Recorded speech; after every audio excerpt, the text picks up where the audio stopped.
नमस्कार, स्वागत करता हूं मैं आपका YouTube चैनल के इस प्लेटफॉर्म पे टारगेट एकेडमी में। देखिए अभी जो कंफ्यूजन चल रहा है पुलिस कांस्टेबल फायरमैन के पदों को लेकर के लड़कियों को सीटें ज़्यादा दे दी गई हैं, लड़कों को कम सीटें दे दी गई हैं। टोटल 321 सीटें 321 312 के आसपास जो सीटें थी, उसमें से जो भी ये विवाद चल रहा है। देखिए उस कंफ्यूजन को विवाद नहीं कह सकते, इसको कंफ्यूजन कहते हैं। देखिए उस कंफ्यूजन को दूर करने के लिए सबसे पहले हमें जानना जरूरी है कि आरक्षण कैसे कैसे दिया जा रहा है उत्तराखंड में, कैसे कैसे यहाँ पर आरक्षण दिया जाता है। तो इसको एनालिसिस करेंगे, उसके बाद उस पॉइंट पे जाएंगे कि जो कटिंग चल रही थी, वो जो बच्चे उसको लेकर गए थे आयोग के पास, कि वो कितना सही है और कितना गलत। मैं अभी इस पे नहीं जाऊंगा कि वो चीज सही थी या गलत थी। मैं पहले आपको इस चीज के बारे में बताऊंगा, फिर आप खुद ही इस चीज को जज कर लोगे कि हाँ वो चीज सही थी या गलत थी। ठीक है, माफ करना, मुझे बीच बीच में टॉवल यूज करना पड़ता, थोड़ा गर्मी है यहाँ पर, तो उसके लिए कल बच्चे कह रहे थे सर आप ये तो अच्छा लगता है मुझे पता है, लेकिन थोड़ा गर्मी है यहाँ पर। चलिए आइए डिस्कस कर लेते हैं पुलिस कांस्टेबल फायरमैन के पदों को लेकर जो भी कंफ्यूजन था, उसको समझने से पहले हम आरक्षण समझ लेते हैं। देखिए जो आरक्षण होता है वो राज्य के हाथ में होता है, ठीक है, कि वो राज्य अपने जो कैंडिडेट है उनको किस तरीके से आरक्षण प्रोवाइड करता है। अब आरक्षण है ना, वो दो तरीके का होता है, एक होता है हॉरिजॉन्टल, एक वर्टिकल, यानी कि एक ऊर्ध्वाधर और एक आपका क्षैतिज आरक्षण। ऊर्ध्वाधर वर्टिकल और क्षैतिज हॉरिजॉन्टल। अब जो ऊर्ध्वाधर आरक्षण है, पहले इसको समझ लेते हैं कि ऊर्ध्वाधर आरक्षण क्या होता है, ठीक है। उसके बाद समझ लेंगे कि क्षैतिज आरक्षण क्या होता है। देखिए ऊर्ध्वाधर आरक्षण वो आरक्षण होता है जिसमें अगर आपको जो आरक्षण, अगर ऊर्ध्वाधर आरक्षण अगर आपको दे दिया जाए तो क्या होगा कि आपकी जो सीटें हैं, अगर आप सपोज करो जैसे 100 सीटें दी, उसमें से 30 सीटें आपको वर्टिकल आरक्षण के पास है, ठीक है। अब ये रिजर्व है, रिजर्व सीटें हैं। अब इसमें जो कैंडिडेट फाइट करेंगे, ठीक है, अगर इनके मार्क्स ऊपर है, जनरल कैटेगरी में आ रहे हैं, तो ये क्या करेंगे, ऊपर को फाइट करेंगे, यानी कि जनरल में फाइट करने लग जाएंगे। अगर इनके मार्क्स ऊपर है, यानी जनरल के बराबर है, ठीक है, मतलब जो कट ऑफ जनरल की जा रही है उसमें अगर इनके मार्क्स आ रहे हैं, तो ये अपना क्षैतिज आरक्षण में, वही ऊर्ध्वाधर आरक्षण में ना होकर ये जनरल में चले जाएंगे, अनरिजर्व में चले जाएंगे, ठीक है। इसको बोलते हैं ऊर्ध्वाधर, यानी कि ऊपर की साइड को मूव करना। कि अगर इनके कट ऑफ से मार्क्स ऊपर आते हैं, मतलब अगर इनके कट ऑफ के जो मार्क्स हैं, इनके जो मार्क्स आ रहे हैं, अगर वो जनरल में आ रहे हैं, ठीक है, तो ये जनरल में काउंट हो जाते हैं। बाकी की जो सीटें हैं वो नीचे वालों को दे दी जाती है, यानी कि 30% जो सीटें होंगी वो नीचे वालों को दे दी जाती है। पहला पॉइंट कि ऊर्ध्वाधर आरक्षण में क्या होता है, सीटें हैं, जो कैंडिडेट है वो अपवर्ड करते हैं। अब ये मतलब ऊपर जनरल में फाइट कर सकते हैं, मतलब ठीक है, कुल मिला के मतलब है कि ऊर्ध्वाधर आरक्षण वाले जनरल में फाइट कर सकते हैं। अब क्षैतिज आरक्षण क्या होता है, ये क्षैतिज आरक्षण वो होता है कि ये इनके पास जो सीटें रिजर्व होती हैं, ये सिर्फ उसी में फाइट करते हैं, ठीक है। जैसे ऊर्ध्वाधर आरक्षण में वो उसी में फाइट नहीं करते, अगर उनके मार्क्स ज्यादा हैं तो वो जनरल में चले जाते हैं, ठीक है।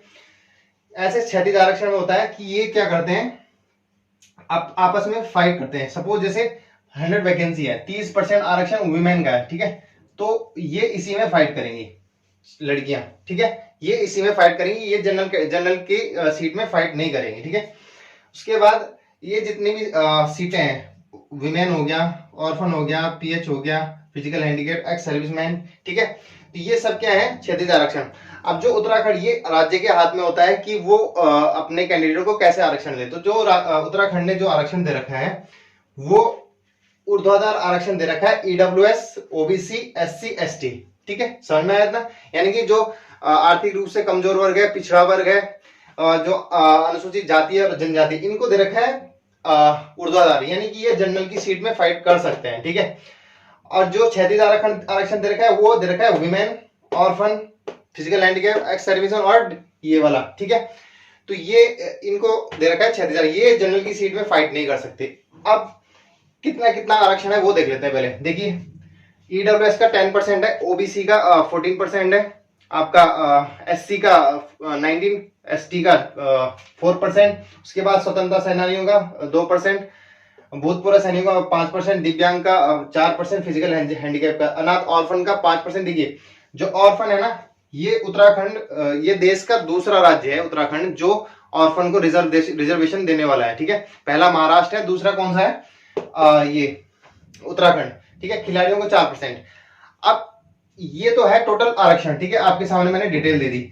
अब इसको समझते हैं, जो पुलिस फायरमैन की जो भर्तियां थी 445, वो कैसे कैसे डिवाइड हुई थी और उसमें क्या इशू हुआ था, ठीक है, क्या कंफ्यूजन है, वो मैं आपको पहले इसकी टेबल बना लेता हूं और उसके माध्यम से आपको समझाऊंगा कि सीटें कैसे कैसे बटी हुई थी, ठीक है। बने रहिए वीडियो में। आइए वैकेंसी के माध्यम से समझते हैं कि आरक्षण कैसे दिया जाता है, ठीक है। हम उसी को लेंगे। फायरमैन की जो पोस्टें थी 445, ठीक है, टोटल 445 पोस्टें थी। ये नोटिफिकेशन आप देख लेना, उसमें दिया हुआ है। ये मैंने उसी का चार्ट लिया है, ठीक है, जैसे जैसे उन्होंने डिस्ट्रीब्यूट किया था। अब देखिए 445 जो पोस्टें हैं, ठीक है, ये मैंने दे रखा है ऊर्ध्वाधर आरक्षण जो अपनी स्टेट गवर्नमेंट देती है। एससी हो गया, एसटी हो गया, ओबीसी हो गया, ईडब्ल्यूएस हो गया और यूआर, ठीक है। ये हो गया आपका ऊर्ध्वाधर आरक्षण, ये है अनरिजर्व कैटेगरी, मतलब ये रिजर्व नहीं है, ठीक है। अब ये हो गया आपका क्षैतिज आरक्षण, ठीक है, विमेन का, फ्रीडम फाइटर, एक्स सर्विसमैन और ऑर्फन, ठीक है, ये हो गया आपका क्षैतिज आरक्षण। अब देखिए सीटें कैसे कैसे बांटी जाती हैं। देखिए 445 टोटल पोस्ट हैं। अब 445 में से 19% किसकी हैं? एससी की हैं। किसकी हैं? एससी की हैं। तो 445 का 19% कितना हुआ? अगर आप निकालोगे यहां से 445 मल्टीप्लाई 19 डिवाइड बाई 100, ये आपका 19 5 95, ठीक है, 95 का 5 9 कैरी और 19 चक्कू 76, 76 में आप 9 जोड़ोगे तो कितना हो गया? 85 को 5 हासिल के 8 और 19 4 जा 76 यानी 76। 76 में फिर आप जोड़ोगे 8 तो कितना हो गया आपका? 8, ठीक है, 85 पॉइंट कितना हो गया आपका? 5। इतनी सीटें आ गई, ठीक है। उसके बाद डिवाइड से 100 से भी डिवाइड करना, ठीक है। तो आपकी टोटल सीटें आ गई 85, ठीक है, यानी कि 445 का 19% होता है 85। तो 85 पोस्टें होगी आपकी एससी की। अब ध्यान ध्यान से देखना, एससी की टोटल पोस्टें होगी आपकी 85। अब ऐसे ही करके आपको 4% निकालना है एसटी की सीट, तो वो आ गई आपकी 17, ठीक है। उसके बाद ओबीसी की निकालनी है 14%, 445 का 14% 62। उसके बाद 10%, देखिए सीधा 10% अगर मैं पॉइंट यहां लगा दूंगा तो कितना आ जाएगा? 44। तो 44 सीटें किसकी होगी? ईडब्ल्यूएस की। उसके बाद अब बाकी जो बची हैं, अब इन सारी सीटों को जोड़ दो, यानी कि 85 प्लस 17 प्लस 62, ठीक है, प्लस 44। अगर आप इन सबको जोड़ोगे तो ये होगी आपकी 7 5 12, 12 2 14 6 14 4 18 को 8 हासिल है 1 8 1 9 10 10 16 और 4 20, ठीक है, 208 सीटें होगी आपकी। अब इसको 445 में से माइनस कर दो, ठीक है, ये बच गई आपकी 15 में से 8 के 7 और 15 में से 8 के 7 ये हो गया 13 को 3 और ये हो गया आपका 1, ये सॉरी 2, ठीक है। तो ये 237 पोस्टें आपकी बच गई अनरिजर्व कैटेगरी की। तो जो ये अनरिजर्व कैटेगरी की आपकी 237 पोस्टें होगी, ये आपकी यहाँ पे आ गई। अब जो वुमेन को आरक्षण मिलता है ना, तो ये अलग से नहीं मिलता, ये अब इन कैटेगरी में ही आपको आरक्षण मिलेगा। अब देखिए जनरल की जो 237 सीटें हैं उसका 30% रिजर्व होगा किसके लिए? विमेन के लिए, यानी कि 71। अब 237 का 30% निकालोगे तो 71 आएगा। 44 का 30% निकालोगे तो 13 आएगा। उसके बाद 62 का 30% निकालोगे तो 29, यानी कि इसका 1/3। अब इसका 1/3 देखिए, 5 दिए 15 हो गया, तो 17 के नियर अबाउट है। तो यानी कि इसका 30% क्या हो गया? ये विमेन के लिए रिजर्व हो गया, ठीक है। अब विमेन की इन टोटल सीटों को काउंट कर लो तो ये आ गई 133, ठीक है। विमेन के लिए कितनी सीटें रिजर्व होगी? 133। इतना समझ में आया? अब देखिए जो फ्रीडम फाइटर वाले हैं इनके लिए 2% आरक्षण है, ठीक है। तो 445 का 2% निकालोगे तो टोटल 6 सीटें आती हैं आपकी, ठीक है, 6 सीटें आती हैं। अब 6 सीटें में भी अगर आप निकालोगे 19%, 1% के आसपास, तो ये किसकी चलेगी? आपकी एससी की। उसके बाद 4% में सीट नहीं आई। उसके बाद 14% में सीट आई है 1, ठीक है, तो वो ओबीसी में चलेगी।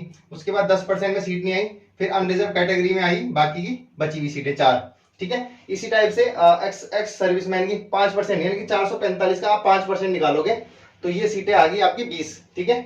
अब 20 सीटों को भी डिस्ट्रीब्यूट करना है किसमें? एससी में करना है, एसटी में करना है, ओबीसी में करना है और ईडब्ल्यूएस में, और बाकी अनरिजर्व में, ठीक है। तो इसी टाइप से 20 का 19% निकालोगे तो 4 हो गया, 20 का 14% निकालोगे 3 हो गया, ठीक है। इस टाइप से फिर इनकी सीटें डिस्ट्रीब्यूट है। फिर ऐसी इसमें ऑर्फन में 5% के हिसाब से 20 सीटें होगी, फिर इनमें सब डिवाइड करा गया, सब कैटेगरी में डिवाइड किया हुआ। अब इन सारी सीटों को जोड़ दो, ठीक है। वीमेन की जोड़ दो, फिर डिफरेंट फ्रीडम फाइटर की जोड़ दो, एक्स सर्विसमैन की जोड़ दो, ऑर्फन की जोड़ दो, ठीक है। इन सारी सीटों को जोड़ के कितना हो गया 25 और एक 26 और 4 30 और 4 34 34 हो गया।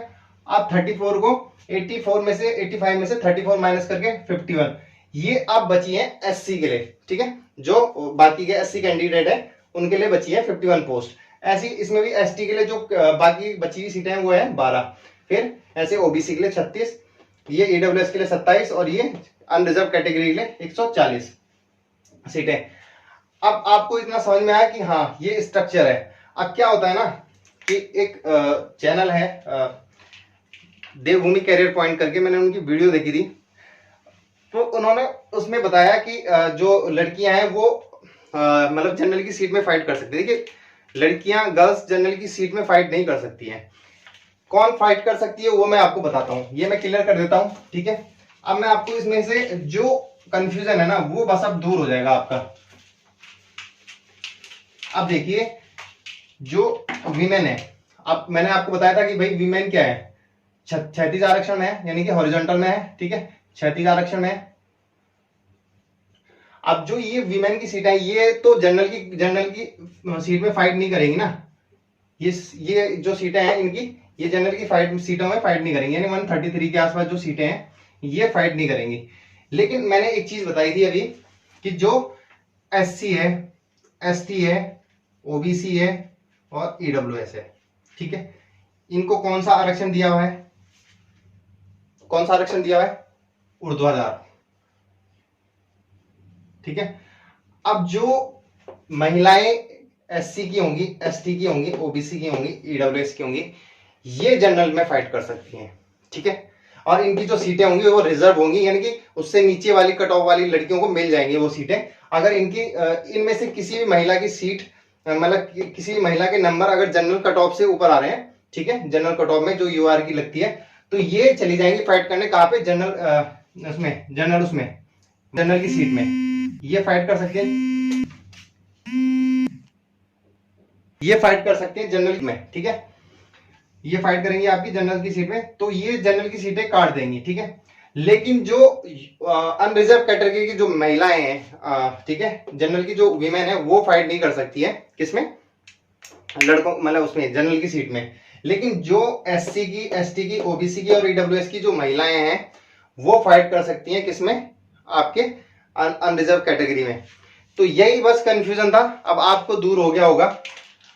बाकी जो आपका पॉइंट है वो कुछ इस टाइप से था, मुझे कुछ याद नहीं है ज्यादा, वो शायद 312 के आसपास सीटें थी, 124 लड़के सेलेक्ट किए गए थे, ऐसे कुछ था ना, तो मेरे को ज्यादा याद नहीं है। देखिए जो ये बच्चे सेलेक्ट हुए ना, तो इनकी जगह जो जनरल कैटेगरी में जो लड़कियां हैं वो भरी गई हैं, ठीक है। वो इसलिए भरी गई क्योंकि वो एससी, एसटी या ईडब्ल्यूएस ये वाली महिलाएं थी, इनके नंबर ज्यादा थे, लड़कों को पीछे छोड़ा इन्होंने। इसमें जनरल कैटेगरी की महिला नहीं है, जो महिलाओं ने अगर इसमें इनकी जो सीट ऑक्यूपाई की होगी वो थी एससी, एसटी, ओबीसी और ईडब्ल्यूएस की, ठीक है। कंफ्यूजन दूर हो गया होगा। अब आप भी समझ सकते हैं कि महिला भी यार बहुत आगे बढ़ रही है, ठीक है, उनका सम्मान करो और ऐसा मत करो कि उनको इस नजर से देख रहे हो कि यार ये हमारी सीटें लेगी, ठीक है, सीटें तो ले ही हैं वो आपकी। लेकिन जो बहुत बड़ा कंफ्यूजन था आपको अब दूर हो चुका होगा, आई होप। और वीडियो अच्छी लगी हो तो यार एक लाइक कर देना, और इस चैनल को सपोर्ट अपना जरूर बना के रखना, क्योंकि एक नया चैनल है, अभी 1 महीना हुआ है और बहुत अच्छी ग्रोथ कर रहा है। तो मैं आप सभी लोगों से विनती करूंगा कि इस चैनल को सब्सक्राइब करें। और मैंने यूपीएससी का बीपीडीओ का क्रैश कोर्स चला रखा है, आप अगर जाके देखेंगे तो इसमें मैं 2 सब्जेक्ट आपको पढ़ा हूँ, ठीक है।